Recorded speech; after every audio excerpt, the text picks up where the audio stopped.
আপনি কি জানেন আমাদের এই সমাজে সবচেয়ে ক্ষতিকর মানুষগুলো কারা? আমাদের এই সমাজে সবচেয়ে ক্ষতিকর মানুষগুলো হলো তারাই যারা দ্বিমুখী ভাব পোষণ করে, যাদের অন্তরে এক উপরে আরেক।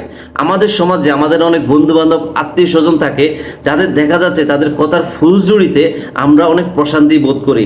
আমরা সবসময় চিন্তা করি আমার বিপদ আপদে সবসময় এই লোকটি আসবেই, কিন্তু দেখা যাচ্ছে আমি যখন বিপদে পড়ে যাই তখন এই মানুষগুলোর কোনো খবর থাকে না। আমরা তখন উদাসীন হয়ে পড়ি, আমরা অসহায় হয়ে পড়ি।